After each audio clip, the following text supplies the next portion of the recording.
बातिल से दबने वाले ऐ आसमान ही हम,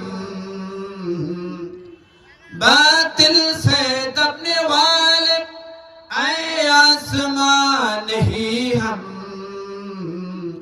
सोबर कर चुका है तू इम्तिहा हमारा। আল্লাহু আকবার। আমরা বাতিলদের নির্যাতনকে ভয় পাই না, আমরা অত্যাচারকে ভয় পাই না, বরং আল্লাহর জমিনে আল্লাহর দ্বীনকে বাস্তবায়নের জন্য যদি জীবন দিতে হয়, যদি শাহাদাত বরণ করতে হয়, আল্লাহর এই জমিনে সমস্ত শরীরের সমস্ত রক্ত যদি এই জমিনের মধ্যে ঢেলে দিয়ে কোরআনের রাজ কায়েমের জন্য ভূমিকা রাখতে হয়, আমরা মুসলিম প্রস্তুত আছি। কিন্তু কোন বাতিল শক্তির কাছে আমরা আমাদের মাথা নত করতে রাজি না। কারা কারা রাজি না? হাত তুলে আল্লাহকে দেখান। السلام عليكم ورحمة الله وبركاته. نحمده ونستعينه ونستغفره ونعوذ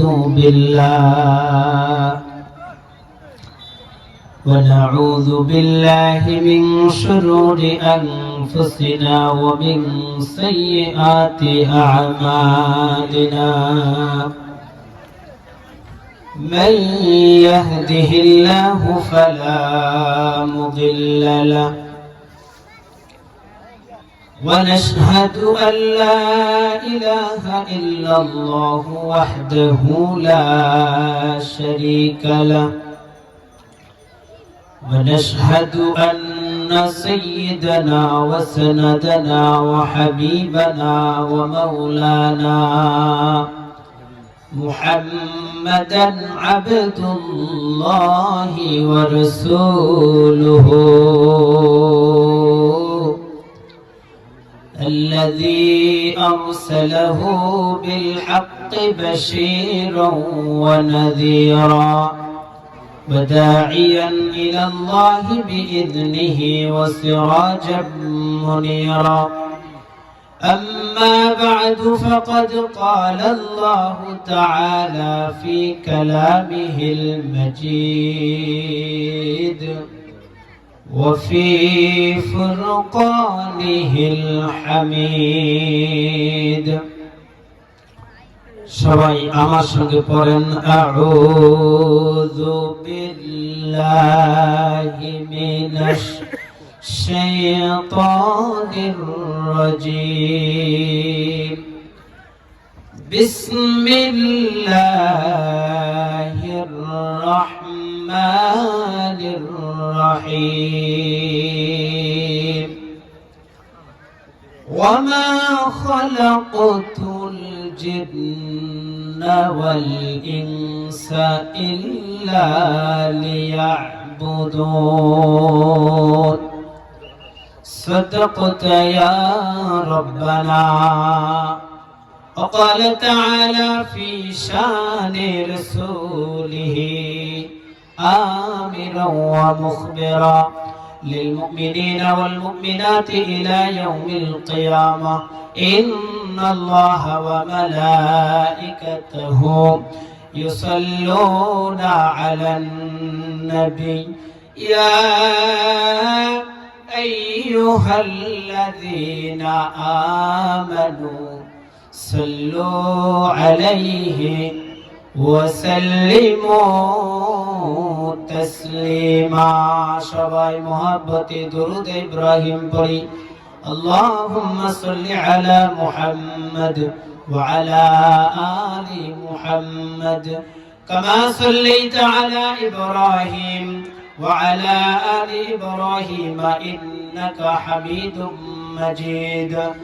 اللهم بارك على محمد وعلى آل محمد كما باركت على إبراهيم وعلى آل إبراهيم إنك حميد مجيد.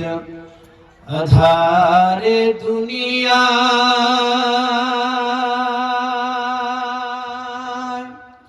তুমি ছাড়া নাই কোনো আলো, তুমি ছাড়া নাই কোনো আলো ও শান্তির এই দাবানলে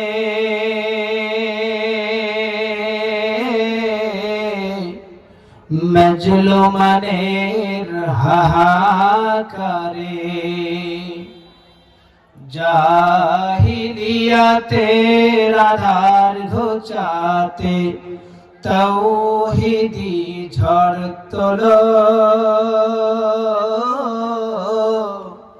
তুমি ছাড়া নাই কোনো আলো।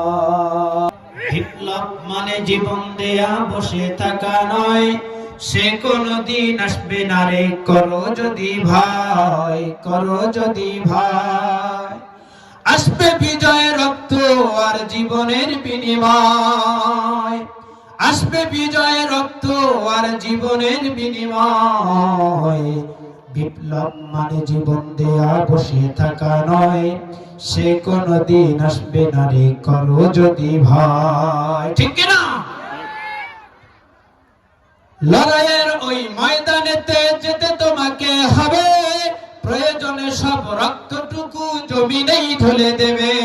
লড়াইয়ের ওই ময়দানেতে যেতে তোমাকে হবে, প্রয়োজনে সব রক্তটুকু জমিনেই ঢেলে দেবে।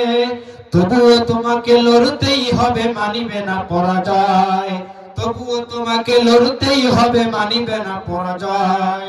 বিপ্লব মানে জীবন দেয়া বসে থাকা নয়, সে কোনদিন আসবে না রে, করো যদি ভয়। কোথা থেকে কোন ভিনদেশী শকুন আমার দেশে এসে সেবার নেমে বসলো জুড়ে মীর জাফরের বেশে।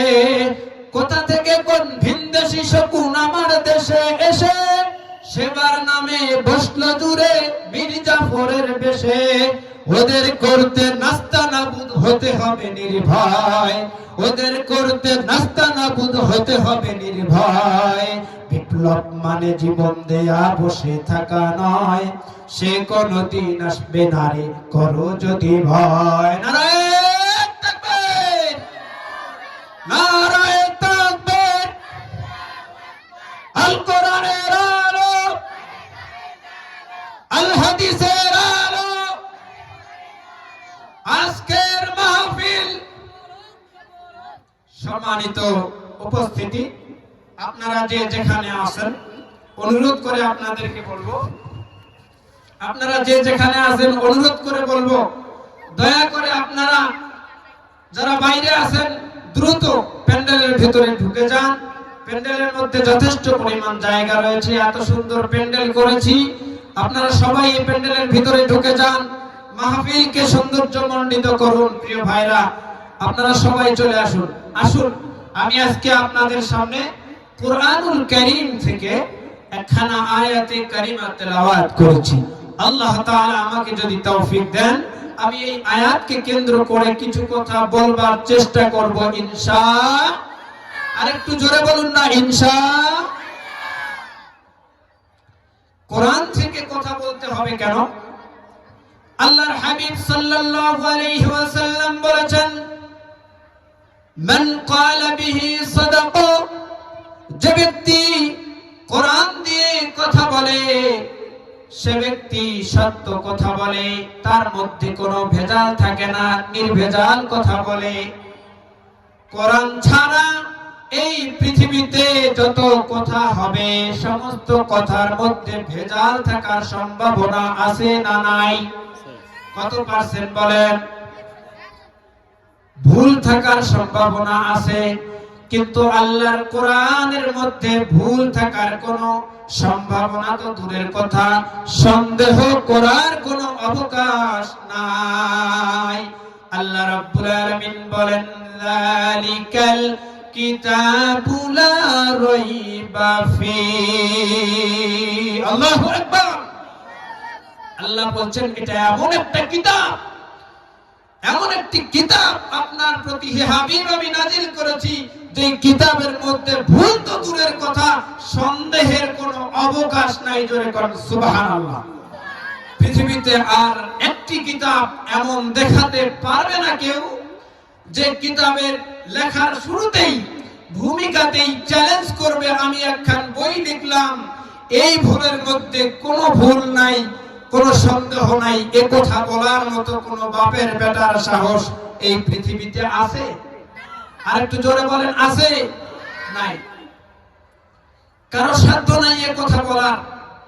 আল্লাহ রাব্বুল আলামিন আয়াত নাযিল করে জানিয়ে দিলেন, আমি যে কিতাব পাঠিয়েছি এই কিতাবের মধ্যে কোনো সন্দেহ নাই, সন্দেহের কোনো অবকাশও নাই।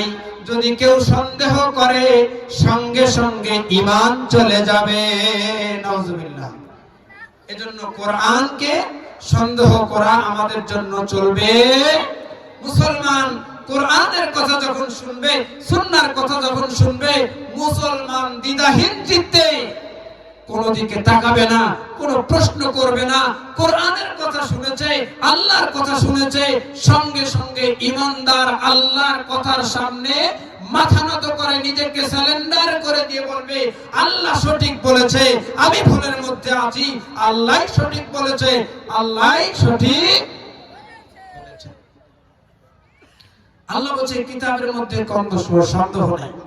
অথচ এই কিতাবকে যে নিয়ে যখন আলোচনা করা হয়, এই কিতাব অনুযায়ী যখন আমল করার চেষ্টা করা হয়, ব্যক্তি জীবন থেকে শুরু করে নিয়ে আন্তর্জাতিক জীবন পর্যন্ত, দুনিয়া থেকে নিয়ে মৃত্যু পর্যন্ত, ব্যক্তি জীবন, সামাজিক জীবন, রাষ্ট্রীয় জীবন, আন্তর্জাতিক জীবন, জীবনের সকল ক্ষেত্রে যখন ইসলামকে মানার জন্য এক শ্রেণী চেষ্টা করে, তখন আরেক শ্রেণী এটার বিরোধিতা শুরু করে এবং কিভাবে তাকে দমানো যায়, কিভাবে তাকে স্তব্ধ করে দেওয়া যায়, সেই চেষ্টা করতে যত ধরনের ফন্দি ফিকির করা লাগে, তারা একটা চেষ্টাও বাকি রাখে না। কথা কোন ঠিক কিনা? বাতিল সে দবনে ওয়ালে আয়ে আসমান হি হাম, বাতিল সে দবনে ওয়ালে आए आसमान ही हम, सोबर कर चुका है तो इम्तिहा हमारा। আল্লাহু আকবার। আমরা বাতিলদের নির্যাতনকে ভয় পাই না, আমরা অত্যাচারকে ভয় পাই না, বরং আল্লাহর জমিনে আল্লাহর দ্বীনকে বাস্তবায়নের জন্য যদি জীবন দিতে হয়, যদি শাহাদাত বরণ করতে হয়, আল্লাহর এই জমিনে সমস্ত শরীরের সমস্ত রক্ত যদি এই জমিনের মধ্যে ঢেলে দিয়ে কোরআনের রাজ কায়েমের জন্য ভূমিকা রাখতে হয়, আমরা মুসলিম প্রস্তুত আছি।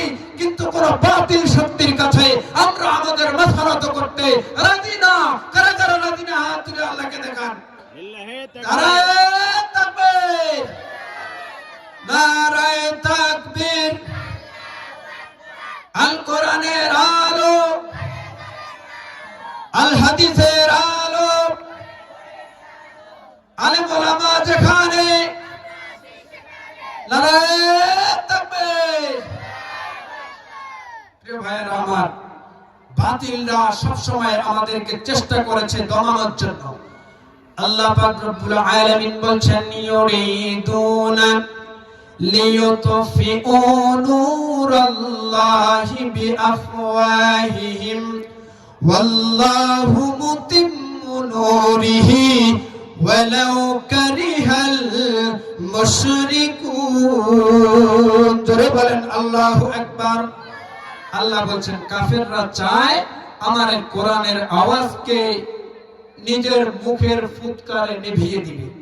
কাফেররা মনে করে এই মোল্লারা এত চিল্লাচিল্লি করে, এই আলেম ওলামারা ইসলামী আন্দোলনের কর্মীরা এত চিল্লাচিল্লি করে, তারা মনে করে এক দুইটা জেলের মধ্যে বন্দী করলেই এদের আন্দোলন বন্ধ হয়ে যাবে, এক দুইটাকে শহীদ করে দিলেই এদের আওয়াজ বন্ধ হয়ে যাবে। আল্লামা সাইদি রাহিমাহুল্লাহকে তারা প্রথমে গ্রেফতার করলো। গ্রেফতার করে তারা কি দেখলো? আল্লামা সাইদি রাহিমাহুল্লাহর জন্য শত শত মানুষ জীবন দিয়েছে। কথা কোন ঠিক কিনা? তারা চেয়েছে কোরআনের পাখিকে ধরে ফাঁসি দিলে আর আলেম ওলামারা চুপসে যাবে, ভয়তে আর হক কথাগুলো বলবে না। আলেমরা দেখিয়ে দিয়েছে আল্লামা সাঈদী রাহিমাহুল্লাহ প্রমাণ করেছে আলেমরা কখনো বাতিলের সঙ্গে মাথা নত করতে জানে না। আলেমরা ইমানদারেরা একমাত্র মাথা নত করে আল্লাহর সামনে, যেরকম ঠিক কিনা? এটা মাথায় রাখতে হবে আমাদের। আল্লাহ পাক বলছেন তারা চায় ইউরিদুনা লিইউতফিউ নূরাল্লাহ বিআফওয়াহিহিম। আল্লাহ বলছে তারা মুখের ফুৎকারে তারা কোরআনের আওয়াজকে, কোরআন নামক বাতিকে, ইসলাম নামক বাতিকে তারা নিভিয়ে দিতে চায়। আল্লাহ বলছে না, ওয়াল্লাহু মুতিম্মু নূরিহি, আমি আল্লাহ কসম করে বলছি আমি আমার কোরআনের আলোকে জ্বালিয়ে রাখবই। দুনিয়ার কোন কাফের মুশরিক এই আলোকে নিভিয়ে দিতে পারবে না। কারণ কেন পারবে না? একটা বাতিকে বন্ধ করতে হলে একটা সুইচের প্রয়োজন আছে না নাই? জোরে বলেন। সামনে বাচ্চারা কেউ কথা বলবে না, একবারে চুপ করে থাকবা। বলুন তো, একটা বাতি বন্ধ করার জন্য একটা সুইচ প্রয়োজন আছে না নাই? সেই সুইচকে বন্ধ করার জন্য ওই সুইচ পর্যন্ত যাওয়ার মতো ক্ষমতা থাকতে হবে কিনা? কোরআন এটা একটা আলো, আর এই আলো, এই বাতির যে সুইচ, এই সুইচ আছে কার হাতে? সবাই বলুন না, কার হাতে? আল্লাহর হাতে। দুনিয়ার মানুষ যতই চেষ্টা করুক না কেন, শুধু আল্লামা সাঈদী কেন, যত বড় আলেমই এই পৃথিবীতে আসুক না কেন, আর শহীদ করে দেওয়া হোক না কেন, আল্লাহ কসম করে বলছেন, আল্লাহু, আমি আল্লাহ কসম করে বলছি, আমি আমার আলোকে তোমরা সাঈদীকে জেলে দাও আর ফাঁসি দাও, তোমরা মতিউর রহমান নিজামীকে ফাঁসি দাও আর জেলে দাও, গোলাম আজমকে তোমরা রাহিমাহুল্লাহ ফাঁসি দাও আর জেলে দাও, আমি আল্লাহর দেখার টাইম নাই। আমি আমার আলো কিভাবে জ্বালিয়ে রাখবো সেটা আমি আল্লাহই ভালো জানি। কোন ঠিক কিনা? আল্লাহ সেই আলো জ্বালিয়ে রাখার জন্য আল্লাহ তাআলা ওয়াদা দিয়েছেন, আমি আমার আলোকে মুতিম্মু নূরিহি, সেই আলোকে আমি আল্লাহ জ্বালিয়ে রাখবই।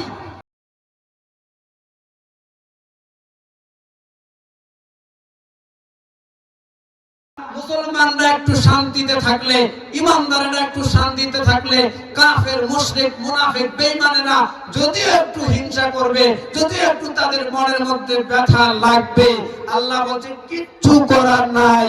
আমি আল্লাহ আমার আলোকে জ্বালাবো। ইসলামকে প্রতিষ্ঠিত আমার বান্দারা করার জন্য চেষ্টা করলে আমি আল্লাহ ইসলামকে বিজয় করে দিব। কোন ঠিক কিনা? এবার আসেন, শেষের দিকে যাচ্ছি। আমি আমার তেলাওয়াতকৃত যে আয়াত, এই আয়াতকে আপনাদের সামনে আমি একটু বলার চেষ্টা করব। আল্লাহ পাক রব্বুল আলামিন বলেন, ওয়ামা খালাকতুল জিন্না ওয়াল ইনসা ইল্লা লিয়াবুদুন। একটু আল্লাহু আকবার বলা যাবে কি? আরো একটু জোরে বলেন আল্লাহু আকবার। আল্লাহ পাক বলেন, দুনিয়ার মানুষ, তোমরা ভাবতে পারো, চিন্তা করতে পারো, আমি আল্লাহ পাক রব্বুল আলামিন তোমাদেরকে অনর্থক বানিয়েছি। আল্লাহ পাক বলছে, না না, আফা হাসিবতুম আন্নামা খালাকনাকুম আবাসা ওয়া আন্নাকুম ইলাইনা লা তুরজাউন। আল্লাহু আকবার বলেন। আল্লাহ বলেন, আফা হাসিবতুম, তোমরা কি মনে করেছো, আন্নামা খালাকনাকুম আবাসা, যে আমি আল্লাহ পাক তোমাদেরকে অনর্থক সৃষ্টি করেছি। আল্লাহ বলেছেন, তোমরা কি এইটা মনে করেছো নাকি যে অনর্থক বানিয়েছি, কোনো কাজ কাম নাই, এমনি এমনি বানাইছি, এটা ভাবছো নাকি? আল্লাহ আমাদেরকে প্রশ্ন করতেছে। ওয়া আন্নাকুম ইলাইনা লা তুরজাউন। আল্লাহ বলেন, আর এটাও ভাবছো নাকি যে দুনিয়াতে গেছো, দুনিয়াতে যাওয়ার পর আর তোমাকে আমি আল্লাহর কাছে আসতে হবে না। বলুন তো, আল্লাহর কাছে আবার ফিরে যেতে হবে কিনা? সবাই বিশ্বাস করি, বলেন সবাই বিশ্বাস করি, আল্লাহর কাছে ফিরে যেতে হবে। মরতেই হবে যখন শহীদি মরণ তুমি দিও আমাকে। জোরে বলেন আমিন। মরতেই হবে যখন শহীদি মরণ তুমি দিও আমাকে। রোগে শোকে মরণ দিও না আমায়, বিপদে মুসিবতে নিও না আমায়। এমন মরণ তুমি দিও আমাকে, মরতেই হবে যখন শহীদি মরণ তুমি দিও আমাকে। জোরে বলেন আমিন। আল্লাহ পাক বলছেন, আমি আল্লাহ তোমাদেরকে অযথা বানাই নাই, অনর্থক বানাই নাই। শুধু পৃথিবীতে এসেছো আর ভেবেছো একটা কুকুর। এইবার আসল কোথায় যাচ্ছে, একটু আমার দিকে তাকা। একটা কুকুর পৃথিবীতে আসার পর কি করে? তার খাওয়া দাওয়া, পেশাব পায়খানা, এছাড়া তার ঘুরে বেড়ানো, এছাড়া আর কোনো কাজ তার আছে? সবাই একটু জবাব দিবেন, আছে? একটা গরু খাওয়া দাওয়া, পেশাব পায়খানা ছাড়া আর কোনো কাজ তার আছে? এবার আসেন একজন মানুষ যাকে আল্লাহ বললেন ওয়ালাকাদ কাররামনা বনি আদম। আল্লাহ বলেন সৃষ্টির মধ্যে তোমরাই হলে সেরা। আল্লাহ বলেন সৃষ্টির মধ্যে ফেরেশতাদের থেকে তোমাদের দাম বেশি। সুবহানাল্লাহ নাই? আরেকটু জোরে বলেন না সুবহানাল্লাহ। আল্লাহ বলছেন তোমরা কি ভাবছো ফেরেশতার দাম তোমাদের থেকে বেশি? না না, আমি আল্লাহ ঘোষণা দিলাম বনি আদমকে আমি আল্লাহ সবার থেকে শ্রেষ্ঠত্ব দিয়েছি। শ্রেষ্ঠত্ব দিয়েছি কেন? তোমরা আমার আনুগত্য করবে, ইবাদত করবে। যদি ইবাদত বندگی করো, নাফরমানি না করো, তোমরা ফেরেশতার থেকে শ্রেষ্ঠ।